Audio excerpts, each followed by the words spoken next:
We appreciate every single one of you. We'd love to know what part of the world you are watching from right now. Let us know in the comments. Now let's dive into today's story, Chapter 1. The envelope I shouldn't have opened. Jake Carson hadn't meant to snoop.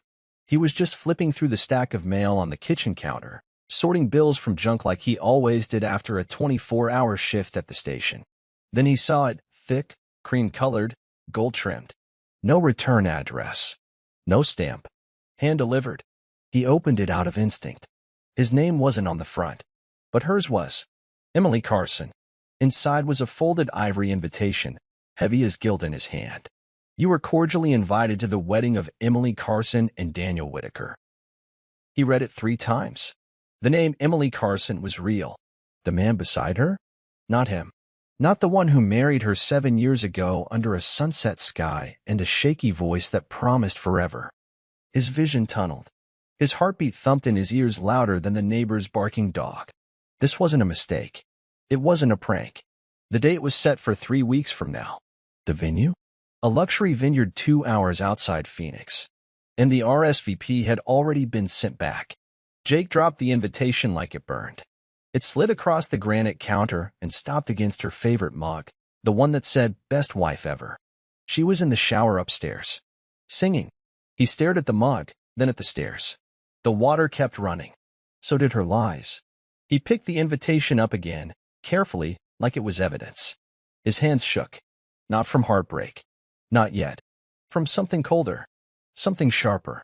What kind of woman plans a second wedding while still living with her first husband? He didn't know the answer, but he damn sure was going to find out. Hey, if you're still watching, that means you're enjoying the story. I have one small request. I'm trying to reach my first 1,000 subscribers. If you like stories like this, please hit the like button and subscribe to join the journey. It means a lot to me, and trust me, even better stories are coming. Now let's continue story. Emily came downstairs with damp hair and a towel slung around her neck.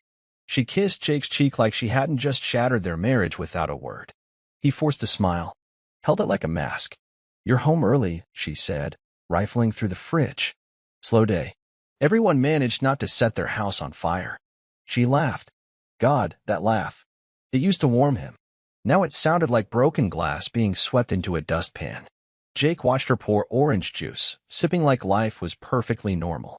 She didn't notice the open drawer where the invitation had been. Didn't even glance toward the counter. "Still planning that yoga retreat?" he asked, casually.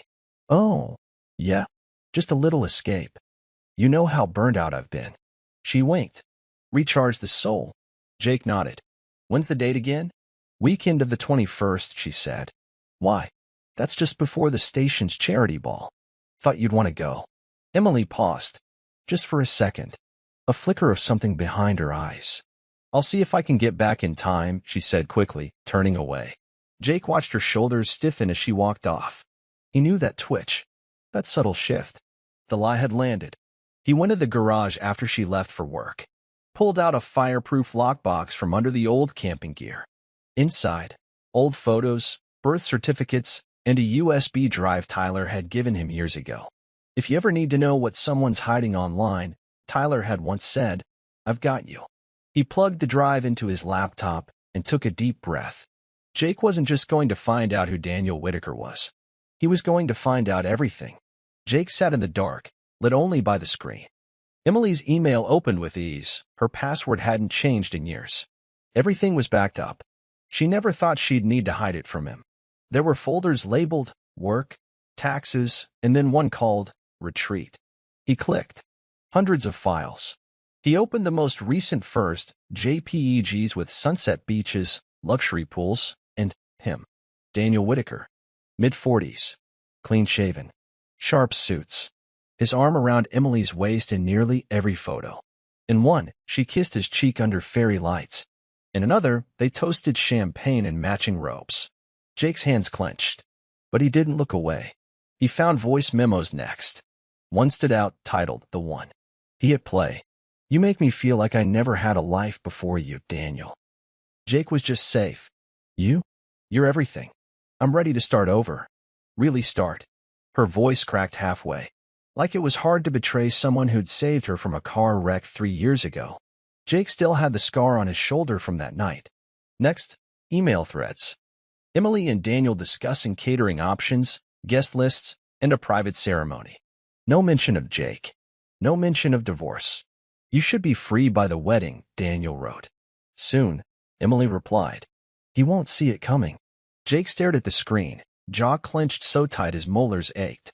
He copied every file to a hidden drive, backed up the backups. Then, he picked up his phone and called Tyler. I need your help, Jake said, his voice steady. I've got something big, and I want to burn it all down. Tyler didn't ask why. He just said, I'm in. The next morning, Emily left in a rush, claimed she had an early meeting at the yoga center to finalize retreat details. Jake watched her car pull away, expression blank. As soon as she turned the corner, he called Tyler. You still know how to trace cell signals? Jake asked. You kidding? I could do it in my sleep. Jake sent over Emily's number and waited. 15 minutes later, Tyler texted back a pin. Not a yoga center. Not even close. Jake drove across town to the location. It was a gated residential neighborhood, high-end condos with private parking. He stayed 2 blocks away, watched from a borrowed delivery van Tyler had set up for surveillance. It had tinted windows and a small camera mounted on the dash. At 10:14 a.m., Emily's car rolled in. 10 minutes after that, Daniel walked out of Unit 4C in a towel. Jake didn't flinch. Just hit record. Emily followed him out seconds later, laughing like she hadn't just blown up 2 lies behind closed doors. She kissed Daniel in broad daylight. No shame. No secrecy. Jake filmed it all. That evening, Emily came home tired, hair damp, with a smoothie in hand. Retreat meeting went well? Jake asked from the couch, not looking up.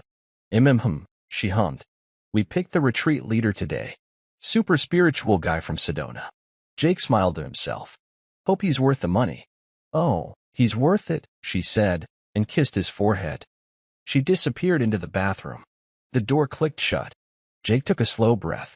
His hands didn't shake this time. He wasn't broken. He was becoming something else. You want a clean break, Emily? He whispered to the empty room. Then let me show you how messy it can get. 2 nights later, Jake followed her again. He'd memorized her schedule by now.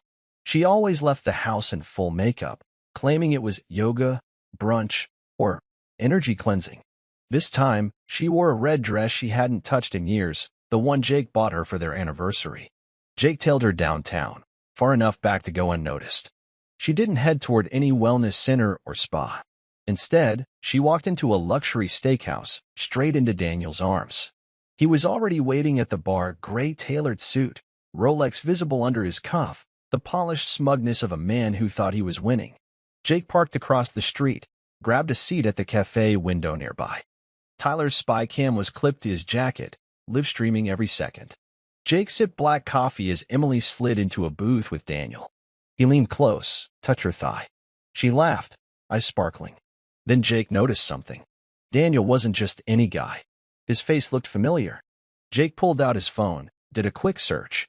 Daniel Whitaker, CEO of Whitestone Capital, a financial advisory firm that had once sponsored a Firehouse fundraiser 2 years ago. Jake remembered shaking his hand. This wasn't just betrayal. It was premeditated. Inside the restaurant, Daniel handed Emily a small velvet box. Jake watched as she opened it and gasped. A diamond bracelet. The moment looked intimate, romantic, carefully planned. But Jake didn't flinch. He just whispered, smile while you can. He let them enjoy the meal, record everything, and followed from a distance when they left. They didn't notice the dash cam behind them. Didn't notice Jake tailing them all the way to a boutique hotel. He didn't go in. He just waited. Because the storm hadn't started yet. Jake didn't sleep that night. Instead, he sat at his kitchen table, laptop glowing, as he accessed Emily's wedding planning account through her saved passwords.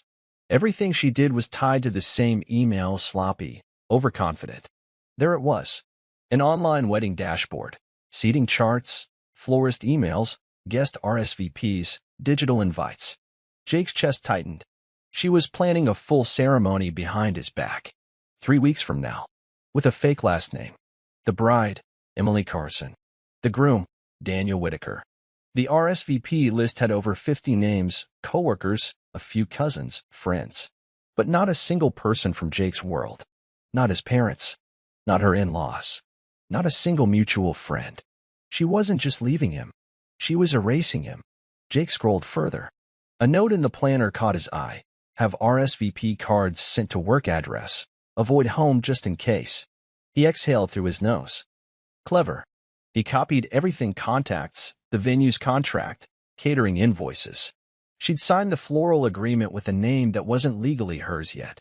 He printed every file, built a folder thick enough to choke on. Then he saw it, a private message thread with the maid of honor, her childhood friend Vanessa. Asterisk, I know it's risky, Emily had written, but if I don't do it now, I'll never leave Jake. I just can't deal with his average life anymore. Vanessa replied, he deserves better than this, Em. Jake stopped. So someone did know, and hadn't said a word. His hands went still on the table. The betrayal wasn't just hers anymore. It was everyone's. Jake leaned back, eyes burning. But he didn't cry. He reached for his phone. Tyler, he said, I think we're gonna need a bigger plan. The clock read 12:03 a.m. when Jake made the call. He sat alone in the kitchen, the wedding folder spread out before him like a war map. Every document, every email, every photo, it was all there. And he knew that just having it wasn't enough. He needed it to mean something. Grant McNeil. The voice answered on the second ring. Criminal and family law. Jake hesitated. You don't know me, but I got your number from a friend at the station. Said you're the kind of guy people call when they're ready to ruin lives legally. There was a pause. Then, you must be Jake Carson. Jake blinked. How? Your buddy Tyler called me earlier. Said you'd be needing me real soon. Jake let out a dry chuckle. Smart bastard. I'm listening, McNeil said. Start at the beginning. Jake walked him through everything. The wedding. The fake name. The affair. The private venue. The photos, the videos, the emails. He didn't hold back. When he was done, the lawyer whistled low. Jesus. That's not just cheating. That's fraud, identity misrepresentation, maybe even theft depending on how the finances shake out. I don't care about the money, Jake said. I care about destroying the story she's building. McNeil leaned in audibly. Then you do exactly what you've been doing. Play the doting husband. Let her think you're blind. And when the curtain lifts, I'll be sitting in the front row with popcorn and a lawsuit. Jake's throat tightened.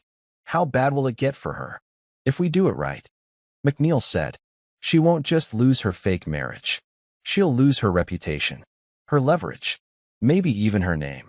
Jake looked at Emily's mug on the counter. Best wife ever. He stood up and dropped it into the trash without a word. Tell me what to do next, he said. By sunrise, Jake was at Tyler's garage, an organized chaos of old gear, spare monitors, and half-disassembled tech stacked on every surface. Tyler handed him coffee and nodded toward a workstation. You brought the drive? Jake pulled it from his coat and slid it across the table. Everything she's hiding is in there. Tyler plugged it in, eyes scanning the screen. Jesus, this isn't just a fling. It's a lifestyle. Photos, voice memos, flight receipts, a scanned prenup with Daniel. Jake's name appeared once on an old health insurance form. She hadn't updated it in over a year. Look at this, Tyler said, zooming in on a PDF. She's already signed a housing agreement with Daniel. Post-wedding. No mention of you. She plans on ghosting, bro. Jake didn't flinch. She's always hated confrontation. Thought I'd be too dumb to see it coming. Tyler cracked his knuckles. She's about to find out what dumb looks like in 4K resolution. Jake let out a low breath. I want every document backed up. Offsite. Cloud. USB. Buried in the desert if we have to. Tyler grinned. Welcome to paranoia. I've got multiple redundancies. We're ghosting her harder than she's ghosting you. Jake's jaw tensed. I want a full digital map. Emails, private messages, IP logs. I want to know every second she spent with him. You'll get it, Tyler said. And when you're ready, I've got a buddy who works audio for weddings. We can mic her up. You want the truth on tape. Jake nodded slowly. I want the truth engraved in stone. Tyler's eyes narrowed. Then we bury them both, with receipts. Outside, the morning light crept across the pavement, soft and warm. Inside, The chill was sharper. Because this wasn't just planning anymore. It was war. The house smelled like lavender and deception. Jake came home late on purpose, smelling faintly of smoke and motor oil. Emily greeted him in leggings and a loose tee, the perfect image of domestic peace. "How was the shift?" she asked, pecking his cheek. "Uneventful," he lied. "Some kid locked himself in a dryer. Took 5 of us to get him out." She laughed. "People are wild." Jake smiled. "Yeah, wild." He poured himself a whiskey and leaned on the counter. "Still going on that retreat next week?" "Yeah," she said without turning. "Just finalizing travel." "Funny. Thought you said it was the weekend of the 21st. Emily's back stiffened. A 2-second delay before she answered. "Oh, it is. Just a little pre-trip check-in, that's all." Jake sipped his drink slowly. "Sounds relaxing." She looked back, studied him. "You okay?" "Me." Jake smiled. "I'm just tired. Been thinking a lot lately." "About what?" He looked right at her. "Forever. What it really means." She blinked, then smiled weakly. "You're getting sentimental." He kissed her forehead. "Maybe." She moved upstairs to take a shower. Jake stayed behind, drinking in silence, watching the camera Tyler had installed in the kitchen light fixture. It blinked once. Recording. He spoke softly, just above a whisper. "I know everything, Emily," he said to the air. "The bracelet. The prenup. The lies. You think you're marrying someone new." He picked up her phone, unlocked, careless. "But you forgot you're still my wife." He put it down without touching a thing. Then he took one more sip, smiled faintly, and whispered, "Enjoy your bath. It's the last quiet moment you'll have in this house." The Firehouse Charity Gala had been Jake's idea 6 months ago, before his marriage became a game of shadows and silence. He booked the event space himself, a sleek ballroom at the Phoenix Civic Center. It was meant to be a celebration. No? It was the perfect cover. He checked the date again. April 21st. Same night as Emily's secret wedding. Jake stood in front of the ballroom in full dress blues, phone buzzing in his hand. It was Emily. "Emily, wife, hey. You'll be at the gala tonight, right? I'm still stuck at the yoga thing but should be home late." He stared at the message, the gall in it. The way she layered lies like frosting on a poison cake. He didn't respond. Instead, he opened the guest list for the gala. Dozens of city officials, local press, fellow firefighters, all invited by him. And thanks to Tyler's touch, a select few of Emily's wedding guests had received the wrong invites. Subtle swaps. Crossed wires. It had taken weeks. But some of her chosen audience would be showing up here, not there, and they'd see something unforgettable. Inside, Tyler was already setting up a screen. Jake had loaded the files onto a discreet thumb drive. Videos, images, audio clips. All cued. The plan was no longer revenge. It was revelation. Jake stepped inside, greeted by applause and warm lights. His chief clapped him on the back. "You clean up well, Carson. You presenting tonight?" Jake smiled. "Oh, I'll be showing something. Just a little personal history." And then, quietly to himself, "Let's see how honest her vows sound after this." Across town, Emily stepped into a private wine garden, dressed in ivory silk and surrounded by hand-picked guests. But not all the seats were filled. Vanessa, her maid of honor, leaned in. "Where's your cousin Sam? Wasn't he flying in from Denver?" Emily shrugged, flustered. "He confirmed last week, and Lisa said she'd be here by 5. Vanessa glanced around. "It's not just them. Half the middle row is empty." Emily's fingers tightened around her bouquet. Daniel walked over, all teeth and confidence. "Breathe, Em. These things never start on time." She smiled tightly. "Everything's fine." But it wasn't. Back at the gala, Jake watched the clock tick towards 7 p.m., the same hour Emily would be walking down her aisle. The ballroom darkened. A hush settled. The projector flickered to life. Jake stepped up to the mic. "Thanks, everyone. Tonight's about community, brotherhood, and honesty." He paused, scanning the crowd. Sometimes, the fire isn't outside the home. Sometimes, it's in your own damn kitchen. The first image flashed on the screen, Emily kissing Daniel under a string of lights. Gasps. Murmurs. Phones lifted. Then came the audio. "I'm done with Jake. He's just boring." Daniel makes me feel alive. Jake stood tall, voice calm. This is my wife. Or was. She's at her other wedding right now. To the man she was cheating with for months. Silence. Then whispers. Then outrage. Jake stepped off the stage, letting the truth burn. The vineyard was unraveling. Daniel pulled Emily aside just minutes before the ceremony. We have a problem, he said, checking his phone. My inbox is flooded. Someone leaked our prenup. It's all over finance Twitter. Emily blinked. What? How? I don't know, Daniel snapped. But someone's been digging. There's chatter about my company, my stock, my wife. Emily's face drained of color. You said she signed the divorce papers, she hissed. She did. Or, she was supposed to. Emily looked around the ceremony space. More empty seats. Murmurs rising. Daniel grabbed her wrist. We need to go. Now. Before this gets worse. But before they could move, Vanessa appeared, phone in hand. Emily. Her voice was barely above a whisper. You need to see this. She showed her a video of Jake, in full uniform, speaking at the charity gala. And then came the footage. Her. Daniel. The audio. The receipts. Emily's knees buckled. Guests nearby noticed, whispers turning into stares. Someone else pulled up the same video. A ripple of scandal moved through the garden like a wave. Daniel stepped back from her, face stone cold. You didn't tell me he knew. Emily could barely breathe. I didn't know. Daniel looked around, at the guests, the cameras, the growing chaos. And then he did the one thing that sealed his fate. He walked away, left her standing there in a $4,000 dress, surrounded by judgment, alone. Emily turned toward Vanessa, who took a step back. No one said a word. She wasn't a bride anymore. She was a headline. Emily sat on the edge of the dressing room bench, her veil in her lap like a torn flag of surrender. The wedding was over before it began. Outside, vendors were packing up. Chairs were being folded. The string quartet stopped mid-set once the murmurs turned to whispers, then silence. Now even the wind felt cold. Vanessa stood by the doorway, arms crossed. You should have told him. Emily looked up. Who? Jake. Emily let out a bitter laugh. Told him what? That I was planning to leave him for someone who just left me. Vanessa didn't answer.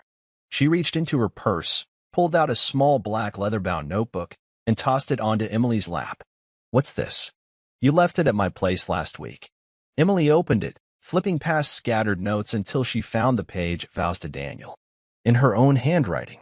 Daniel, you are my truth. With you, I've learned what it means to feel alive. She tore the page out, crumpled it, threw it across the room. He was never my truth, she whispered. He was my escape. Vanessa didn't move. Jake loved you. You had a life with him. I wanted more, Emily said, voice cracking. I wanted. I don't even know anymore. Outside the room, the last of the guests began leaving. Some avoided eye contact. Some stared with contempt. Emily stayed seated, mascara smudged, makeup cracked, veil limp. She didn't cry. She didn't have any tears left. The bride with no groom. The wedding with no ending. Only regret. And silence. That night, long after the venue emptied, Emily sat in Vanessa's apartment, curled up on the couch in one of her friend's oversized sweatshirts. The TV was on but muted. The wine glass in her hand had barely been touched. You think he planned all of it? Vanessa asked. Emily nodded slowly. From the moment he found the invitation. Vanessa blinked. You left it out? I didn't think he'd go through my mail. She rubbed her eyes. I didn't think he had it in him. Vanessa looked at her with something between sympathy and disbelief. Jake's a firefighter, Em. He runs into burning buildings. You really thought he'd just crumble? Emily stayed quiet. I never planned to marry Daniel, she said finally. Vanessa sat up. Wait, what? I mean, I thought I did. But deep down, I think I just wanted Jake to react. I wanted something. He was always so steady. So predictable. So you cheated? Emily looked away. Daniel made me feel powerful. Seen. Desired. I didn't realize until too late. He only wanted the version of me that didn't exist. Jake saw the real you, Vanessa said softly. That's what scared me. Emily swallowed. Her throat felt like sandpaper. He didn't yell. Didn't scream. He just let it all burn down in front of everyone. Vanessa tilted her head. What now? Emily looked down at her hands. I don't know. I've lost Jake. Daniel's gone. My family won't talk to me. She looked up, empty-eyed. Maybe this is my karma. Vanessa didn't respond. Because maybe it was. While Emily faced the wreckage, Jake was already planning the next phase. He met Tyler at a small cafe downtown, discreet, dimly lit, the kind of place no one looked too hard at anyone else. Tyler slid a manila envelope across the table. I got the guy. Jake opened it to find a short resume. Greg Mallory, freelance wedding videographer, background in journalism, known for being discreet and wired. He mic'd her up? Jake asked, eyes scanning the page. Better, Tyler said. She wore a hairpiece, hidden transmitter, full audio from the morning prep, the dressing room, even that moment with her best friend. Jake raised an eyebrow. The friend who knew and said nothing? Tyler smirked. Yeah, she gets her moment, too. Jake leaned back, processing. How clean's the audio?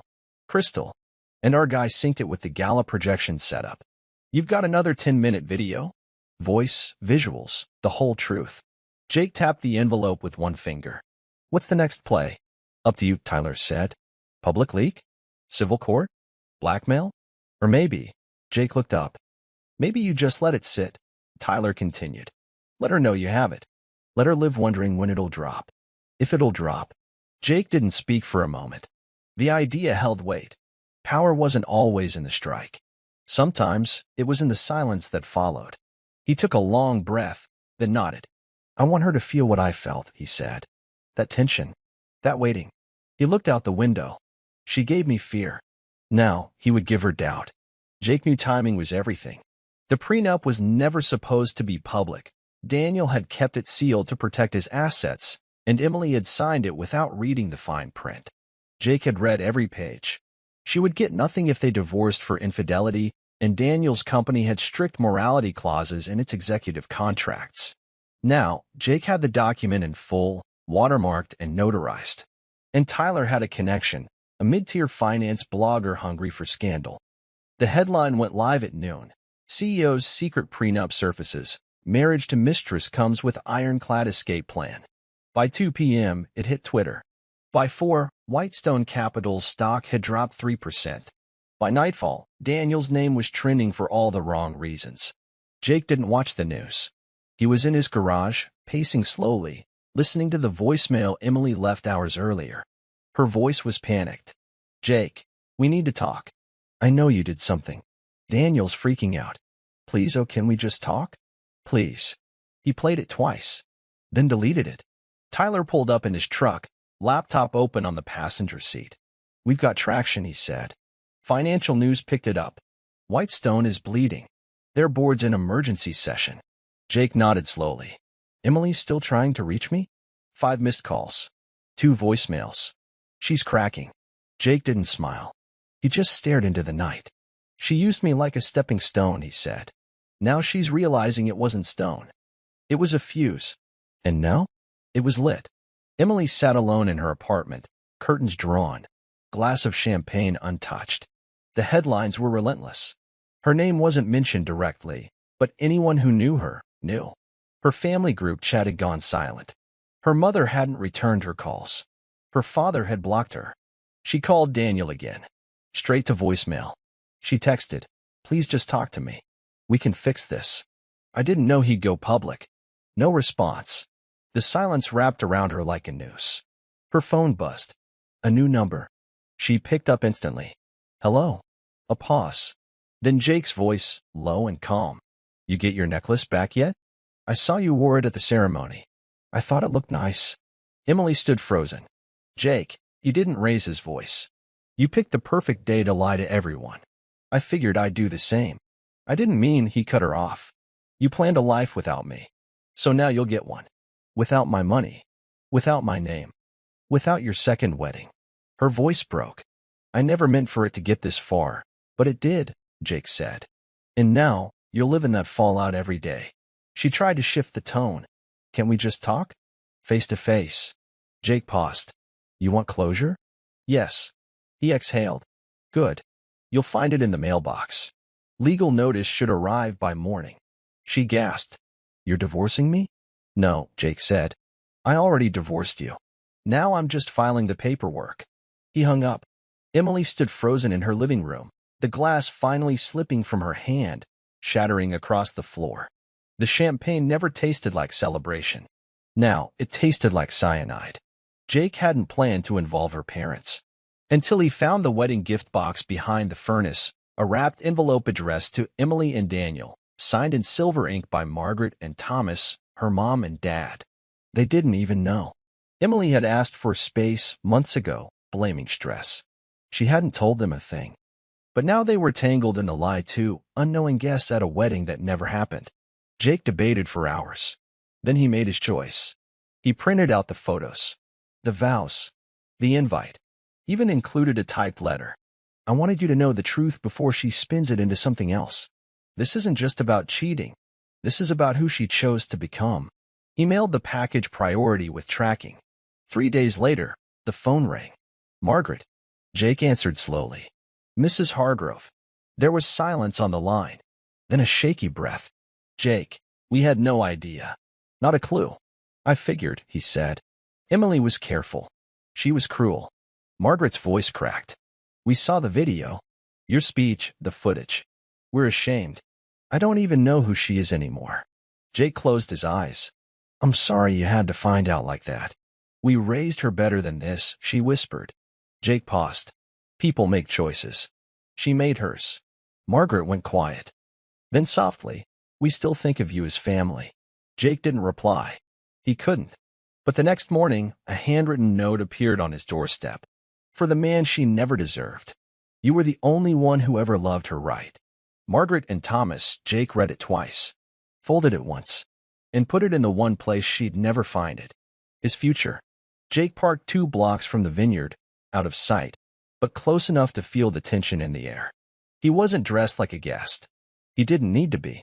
His uniform lay folded in the back seat, untouched. Tonight, he wasn't a fireman. He wasn't even the husband.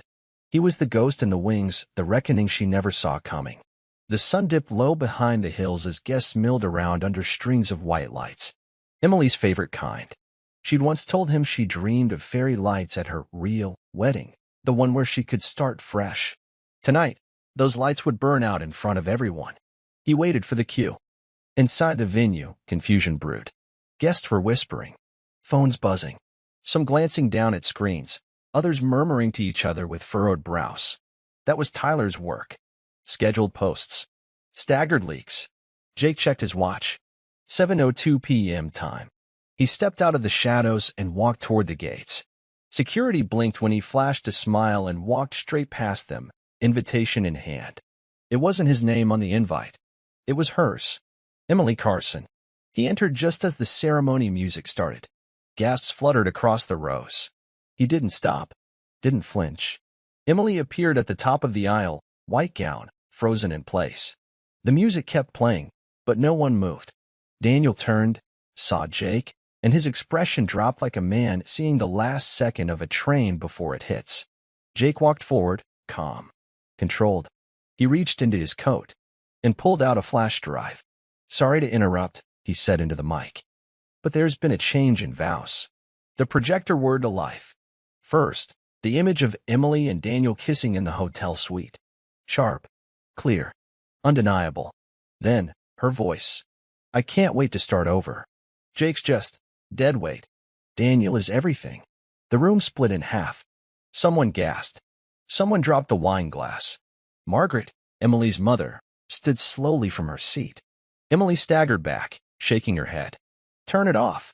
This is illegal. This is private. But no one moved. Jake didn't flinch. He stood like a man reading a weather report he wrote himself. The next clip played, Emily talking to Vanessa in the dressing room.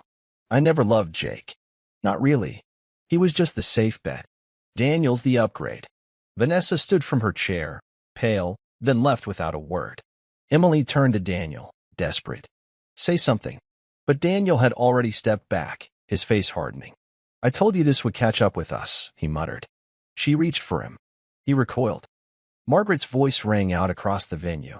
You lied to us. To all of us. Guests began filing out, some with narrowed eyes, some shaking their heads. The sound of footsteps was louder than the music still playing from the abandoned DJ booth. Daniel left first, then the florist, the officiant, the caterer. Emily stood alone, bouquet hanging limp in her hand. Jake walked past her as he left. He didn't look back, only said 4 words, "This was your aisle." And then he was gone. The aftermath came like a second wave. 2 days later, Jake opened a letter left at his door. Official envelope. Civil court stamp. Emily Carson versus Jacob Carson. Grounds: defamation, emotional distress, unlawful surveillance, slander. Jake didn't even blink. He walked the file over to McNeil's office, dropped it on the desk. "She's suing me for telling the truth," he said. McNeil skimmed the pages. "She's got no case. If anything, we countersue." Jake raised an eyebrow. "On what grounds?" "Breach of marital contract. Financial misconduct. Emotional abandonment. You have dates, data, recordings. Not to mention, she publicly humiliated you." Jake folded his arms. "I don't want her money." "Then take her silence," McNeil said, leaning forward. "We can bury this. No press, no payout. But she'll never speak your name in court again." Jake hesitated, then nodded. "I want her to understand that some damage doesn't heal. It marks." McNeil smirked. "Then let's leave a scar." Jake stood, shook his hand, and turned to leave. Behind him, McNeil added one last thing. "You could have burned her down, Jake." Jake stopped at the door. "I didn't need to," he said. She lit the match herself. Jake didn't expect the knock. It came late, just after midnight. He checked the porch camera. Woman, mid-30s, heels in hand, mascara smudged. Her body language wasn't frantic. It was composed, controlled. He opened the door halfway. "Can I help you?" She didn't flinch. "My name's Sabrina Whitaker, Daniel's wife, or soon-to-be ex-wife." Jake stepped back. She walked in without asking. She moved like someone used to corporate boardrooms, not messy kitchens. She glanced around, noticed the divorce papers on the counter. "So it's real." "It's real," Jake said. "He left you too?" Sabrina sat, removed a USB drive from her purse, and placed it on the table like a dagger. "I've been watching them for months," she said. "Every dinner, every hotel. I had Daniel's phone cloned last year." Jake stared at her. "Why now?" She looked him dead in the eyes. "Because you didn't just embarrass him. You cost him everything. And I want in." Jake folded his arms. "In what?" "Whatever you're doing next." He paused. "I was done." "No, you're not," she said. "You humiliated your wife. I'm going to dismantle my husband's empire." Jake studied her face, calm, smart, deadly serious. "What's on the drive?" he asked. "Client records. Hidden accounts. Fraud that'd make the IRS salivate. You helped kill the wedding. Now help me finish the divorce." Jake reached for the drive slowly. Something in him shifted. Maybe this wasn't about revenge anymore. Maybe it was justice. The kind that echoed. Tyler didn't ask questions when Jake handed him the drive. He just grinned. "You bring me a gift every week now?" "This one's different," Jake said. "This one's nuclear." They loaded it on Tyler's secure rig. No Wi-Fi, no cloud, just a closed system. What they found was staggering. Offshore wire transfers. Secret trusts. Documents showing Daniel had been funneling millions through fake shell companies for over a decade. Sabrina had tagged everything. "Your boy's not just a cheater," Tyler muttered. "He's a felon." Jake leaned forward. "You think she'll actually go public?" "She will," Tyler said. "But she wants backup. If this goes wrong, Daniel could turn dangerous." Jake nodded. "Then we hit first. We drop the bomb where it hurts." They encrypted a clean version of the files and sent it to a business ethics watchdog. No names attached. Just proof. Facts. Paper trails. Within 48 hours, federal agents raided Whitestone Capital. News spread like wildfire. Breaking. CEO Daniel Whitaker under investigation for fraud, corporate theft. Jake watched it all unfold from Tyler's couch, beer in hand. He didn't cheer. He didn't smile. He just breathed for the first time in months. Emily hadn't called again. Neither had Daniel. But Sabrina texted him a simple message. "He's out. He'll never touch another contract again." And your name never came up. Clean exit. Jake replied with 2 words. "Thank you." Because revenge was satisfying. But survival? That was sacred. Emily sat across from her attorney, pale and silent. The video had gone viral. The lawsuit backfired. Daniel had ghosted her. Her parents wouldn't return her calls. Now, she faced a new reality. Everyone knew about the affair, the wedding, the lies. Her lawyer set down a folder. Jake's legal team responded. They're declining to press charges, but they're also releasing you from alimony. Emily swallowed. He's just letting me go? The lawyer hesitated. Not quite. He's issuing a formal statement. It'll be included in the records. What kind of statement? He slid the paper across the table. Emily read it. I loved a version of her that no longer exists. What she did was hers to carry. I'll carry none of it. This isn't vengeance. This is closure. No insults. No threats. Just facts. She folded the letter, hands trembling. The lawyer spoke gently. Jake doesn't want your name. He wants distance. Emily nodded slowly. Because it finally hit her. She lost a man who didn't just walk away from fire. He survived it. And he left her in the ashes. Jake stood in front of the bank teller with a quiet kind of calm. The woman behind the glass clicked a few keys, frowning. There's been a lot of activity on this joint account. Large transfers. Mostly one direction. Jake didn't react. Can you show me? She spun the monitor gently. Over the last 9 months, Emily had siphoned nearly $60,000. Piece by piece. Labeled as retreats, health expenses, wedding consulting. Jake stared at the screen. Each withdrawal was a betrayal he never saw happen. Can I get copies of these statements? He asked. The teller nodded. Of course, Mr. Carson. He took the printed pages, folded them once, and walked out into the sunlight. The sky was sharp and cloudless, Phoenix in its brutal clarity. Back in his truck, he called McNeil. I want this on record, he said. McNeil whistled. That much, huh? She didn't just cheat. She robbed me blind while she did it. Good news is, now she can't claim financial hardship.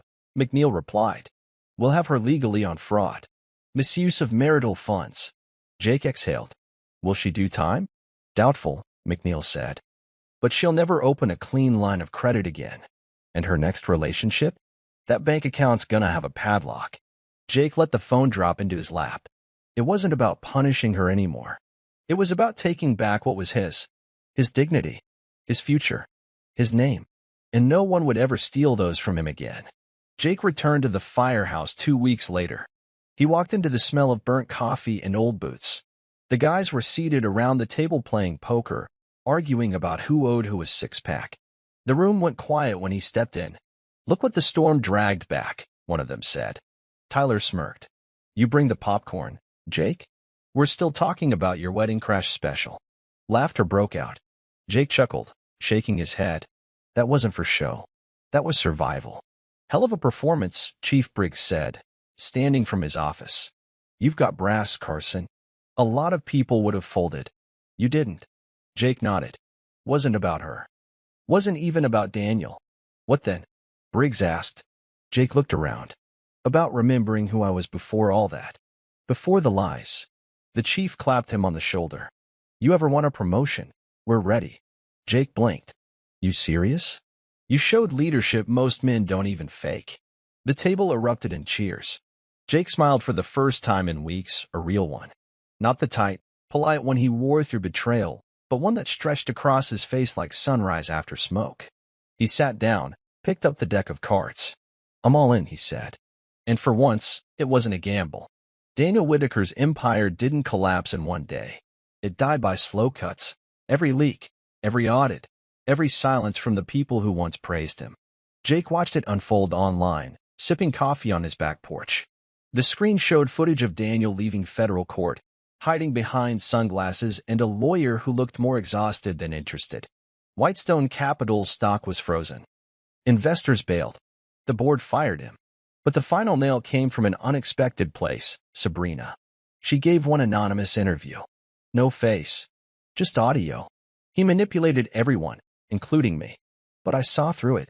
And I decided to take away the thing he valued most, control.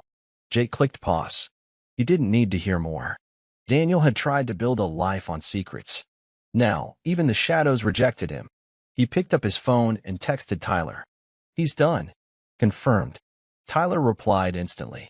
So is Emily. Word is, she tried applying for a job at a wedding planner's office. Got recognized. Turned away. Jake stared at the message for a moment, then turned his phone over and looked at the horizon. Not out of pride, but peace. Because now, every lie they told had become their prison. And Jake? He was finally free. The letter came in a plain white envelope. No return address. Just his name in Emily's handwriting slanted, careful, trying to look normal. Jake stood at the mailbox, flipping it between his fingers. He already knew what it was. Not a confession. Not an admission. A final plea. He walked inside, sat at the kitchen table where she once said she wanted space to grow, and opened it. The letter was short. Jake, I don't know how to explain everything I did. Maybe I never will. I wanted more, but in chasing it, I lost everything I already had.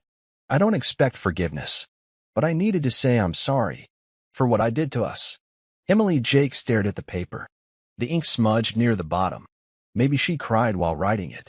Maybe it was just bad penmanship. He folded it once, twice. Then he stood, walked to the fireplace, and lit a match. He watched the letter curl into blackened ash.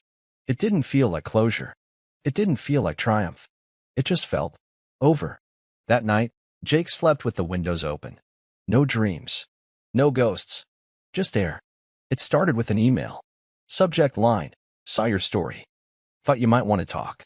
The sender was Rachel Lynn, gallery curator, survivor advocate, and founder of a nonprofit for people rebuilding their lives after betrayal and emotional trauma. Jake almost deleted it, but curiosity pulled harder than caution. They met in a quiet gallery near downtown. Abstract art on the walls, low music in the background, the kind of place where silence said more than words. Rachel greeted him with a calm, confident smile. Didn't think you'd actually come. Jake shrugged. Didn't think I would either. They walked the gallery in slow circles. She explained how the foundation started after her own divorce, a husband who emptied their accounts and left her with debt and no explanation. I didn't want revenge, she said. I wanted meaning. Jake nodded. I wanted both. And did you get it? He paused. Then, yeah, I did. But it didn't fill me like I thought it would. Rachel turned to him. It never does. But using it? That's where power lives. They sat on a bench beneath a massive painting, streaks of black through burning red. She looked over. I could use your voice. Men don't talk about betrayal. Not like this. Jake exhaled. You want me to speak? No, she said. I want you to lead. And for the first time in months, Jake didn't feel like a man escaping the past. He felt like a man walking into something new. The offer came 3 weeks later. A formal invite. Paper this time. Embossed. Legit. Rachel's foundation was launching a community branch in Phoenix, and she wanted Jake to run it. Workshops. Mentorship. Crisis support. Real impact. Jake held the letter in his hand for a long time. It wasn't just a job. It was purpose. Tyler dropped by that afternoon, sipping from a gas station coffee cup. You gonna take it? He asked, nodding toward the envelope. Jake looked out the window. The yard was quiet. No more packages. No more poison wrapped in polite fonts. I think I have to, be said. Feels like something I didn't know I was built for. Tyler clapped him on the back. You've always been the guy who runs into burning buildings. Now you're helping others out of them. Jake smirked. You practicing that line? Been saving it for a moment like this. They both laughed. Later that night, Jake sat down at his desk and opened a fresh notebook. Clean pages. No names. No wounds. Just space. He wrote 4 words at the top. The story starts here. And this time, it wasn't about what he lost. It was about everything he was about to build. The apartment was silent. Jake stood in the center of the living room, the walls bare, boxes taped shut. Everything he hadn't thrown away was packed, photos he chose to keep, not because they held her face, but because they held his. It had been Emily's space once. Now it was just square footage. He picked up a framed picture of himself in uniform, taken the year he made lieutenant. Emily had taken that shot. He remembered the way she'd smiled at him back then, like she actually saw him. He turned the frame over, found the faint handwriting she'd scribbled. To my hero. Always. Jake stared at the words for a long second. Then he set the frame in a box and sealed it shut. There was a knock at the door. "Tyler, you sure you want to do this alone?" he asked. Jake nodded. "I think that's the point."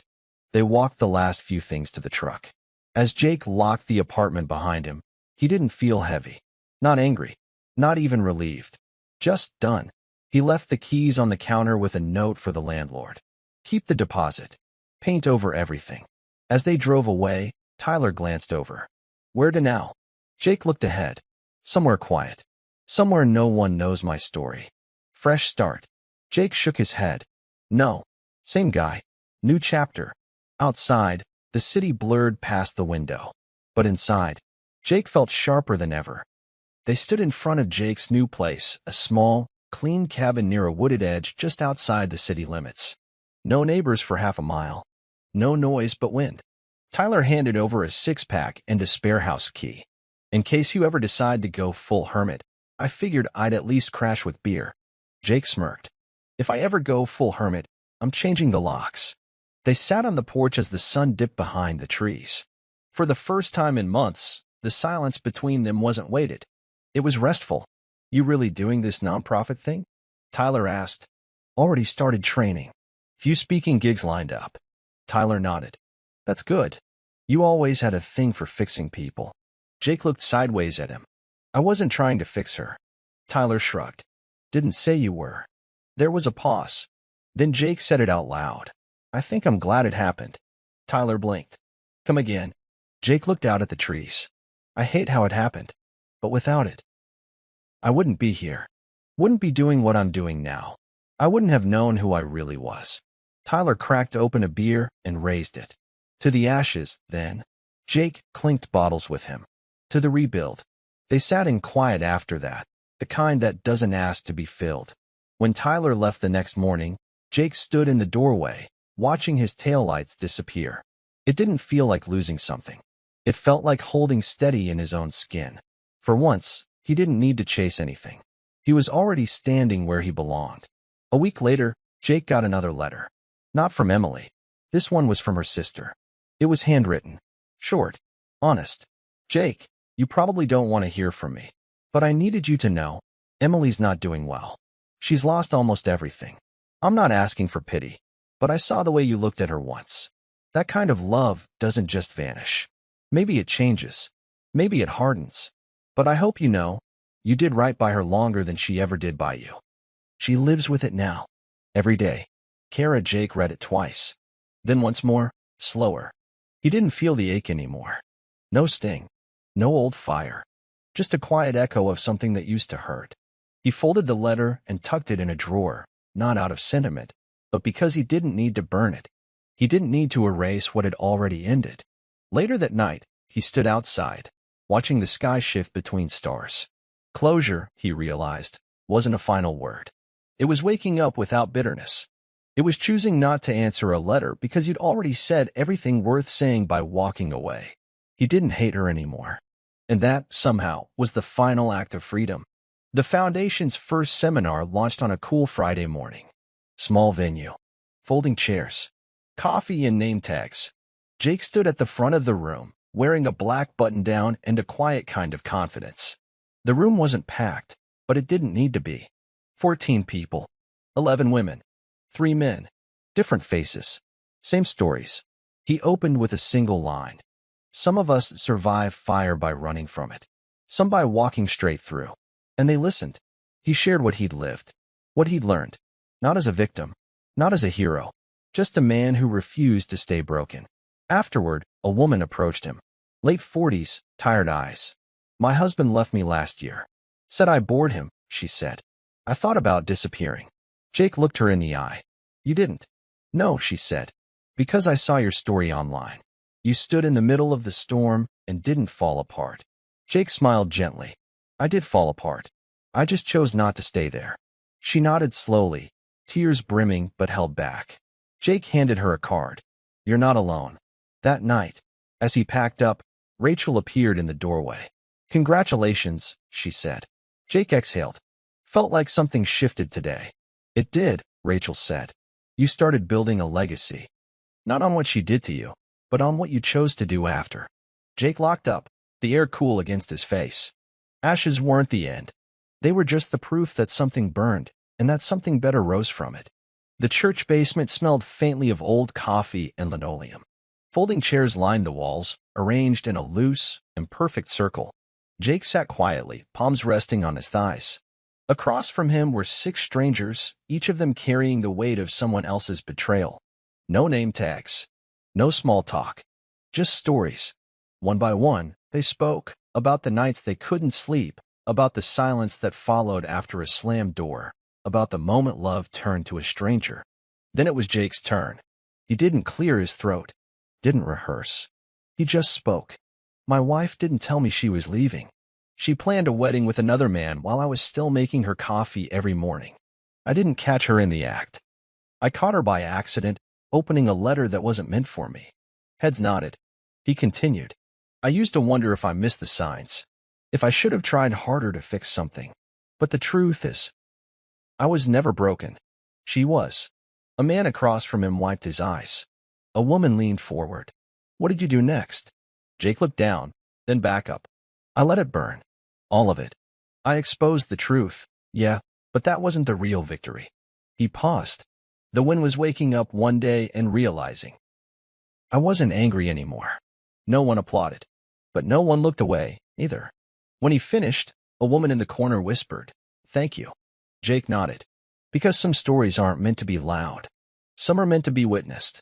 The fire call came late. An abandoned warehouse on the edge of downtown. Jake wasn't supposed to be on shift anymore. He'd taken leave from active duty. But Chief Briggs called in a favor. We're short, he said. And I trust your eyes. Jake suited up. The building was already half consumed when they arrived. Flames curled through shattered windows, thick smoke rolling like waves. He and his crew moved fast. No lives inside. Just structure. As Jake stepped through the front, the heat hit hard, dry, and immediate. But it wasn't the fire that made him pause. It was the smell. Old wood. Gasoline. And a trace of something familiar. Perfume? He turned. Nothing. Just fire. They cleared the space in 20 minutes. No casualties. One injury, minor. As the embers cooled, Jake stood outside, helmet under one arm, watching the building fall in on itself. Chief Briggs walked up beside him. Could have saved the back half. Jake shook his head. Some things are better left burned. Briggs didn't argue. They stood in silence.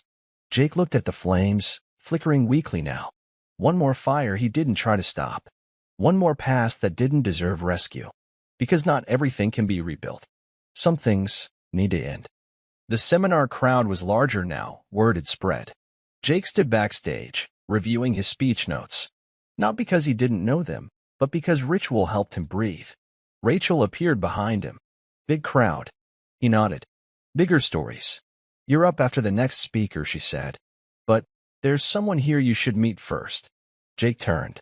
Standing by the side entrance was a girl, early 20s, nervous eyes, fidgeting with her sleeves. She saw your story online. Traveled here alone. Says she never talks. Never shares. But something about your words stuck. Jake approached slowly. Hey. She barely looked up. I'm Jake, he said. But I'm not here to fix anything. Just listen. She nodded, eyes glossy. My ex used to say I was lucky to have him, she whispered. Then he cheated. With my best friend. Made me feel like it was my fault. Jake didn't flinch. It wasn't. She finally met his gaze. How did you know? Because I told myself the same lie once. She looked down. Does it stop hurting? Jake considered it. No. But eventually, it stops owning you. She smiled, small, real. Jake handed her a seat card. You sit where you want. You belong in this room. And as he stepped onto the stage minutes later, he looked at the faces watching him. Not fans. Not survivors. People. Just like him. Once burned. Now rising. The lake house wasn't big, but it was his. Jake stood at the edge of the wooden deck, barefoot on the cool planks, coffee in hand. Morning fog hovered above the water like breath held too long. Pines framed the distance, and for once, the silence didn't feel empty. It felt earned. Inside, the living room was half-furnished. A bookshelf, a table made from reclaimed wood, a framed photo of the firehouse crew on the mantel, taken after his last shift, all of them laughing in matching jackets. He'd spent the past month off-grid. No interviews, no online mentions, no courtrooms or headlines. Just long mornings, deep breathing, and writing things down. Not for court, not for social media, just for him. The door creaked open behind him. Rachel stepped out, hoodie over a tank top, mug in hand. "You always wake up this early?" Jake smirked. "Firehouse habit. Can't shake it." She stood beside him, watching the lake shimmer. "You think you'll stay here?" she asked. "I don't know," he said. "But for now, it feels right." They didn't talk about Emily anymore. She wasn't a ghost between them. Just a past neither of them had to carry. "I found a quote the other day," Rachel said, sipping. "Said some people survive storms. Others become the storm." Jake looked at her. "Which one am I?" She tilted her head, considering. "Maybe you were the storm once. But now, you're the calm after." He didn't speak, just reached for her hand and held it, steady and warm. The fog thinned as sunlight broke through. And in the quiet that followed, Jake didn't think about what he'd lost. He thought about everything he still had the power to build.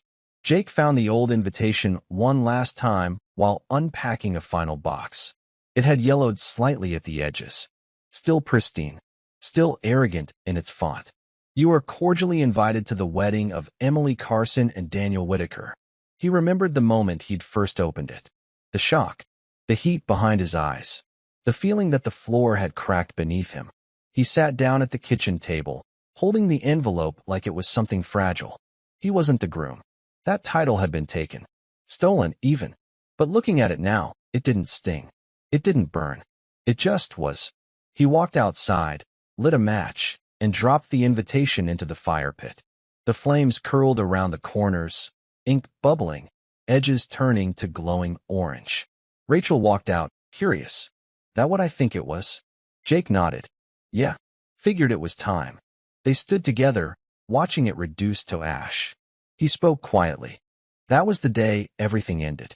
But also the day something else began. Rachel nudged his shoulder. "You think she ever looks back?" "I hope not," Jake said. "Because I don't anymore." He tossed the last of the ashes into the wind. It scattered across the yard like dust off old memories. And then he smiled. Real, soft, free. Because this time, there was no audience. No cameras. No revenge. Just peace. And the knowledge that sometimes losing the future you thought you wanted makes room for the one you truly deserve. Part 1. The story I didn't know I was telling. Jake stood in front of a crowd that had grown from a room of 14 to over 200. A larger venue this time. Stage lights warm, soft applause echoing off the walls. Cameras rolled quietly at the back, but he didn't care about the views. He cared about the people listening. He glanced at the woman in the front row, Rachel, her eyes steady on him. He adjusted the mic. "I used to think the worst thing that ever happened to me was opening that envelope," he said. "I thought betrayal was the ending of everything. My identity, my marriage, my peace." He looked at the faces before him, all of them waiting, rooting. But it wasn't the end. It was the start. He took a breath. See, when someone rips your world apart without warning, they expect you to break, to disappear. But I didn't. I stood there in the wreckage, and I chose to rebuild. He paused. "I didn't chase revenge. I made it walk into the light on its own. And when it did, I let it go." A hush fell over the room. I wasn't the groom in that story, but I was the man who walked out of the ashes, burned, scarred, but still walking. He stepped back from the mic. The crowd stood, clapping not for drama, not for the story, but for survival. Part 2. The last fire that night. Jake walked the lake's edge in silence. The sky overhead was sharp and full of stars. Rachel joined him barefoot, wrapping a hoodie around her shoulders. "You were amazing up there." He nodded. "I didn't do it for them." "Then why?" Jake looked out across the water. "Because someone out there is about to open their own envelope, and they think it's the end of the world." He turned to her. "But it's not." She leaned against him. No more words needed. Later, as they sat on the porch, Jake opened his notebook. One final line left to write. "Closure isn't the end of the story. It's the beginning of your next chapter. And this time, you're writing it." He closed the book, and then, With a calm voice and a quiet smile, he asked the one question no one watching had expected. If you were me, would you have burned it all down? Or would you have walked away the same way I did? Let me know in the comments. Where are you watching from? I want to hear your side, your city, your truth. And if this story hit you even just once, hit that like button like you're finally letting go. Subscribe if you believe in second chances. And share this with someone who needs to hear. You're not weak for being hurt. You're strong for surviving it. The story's over. But yours might be just getting started.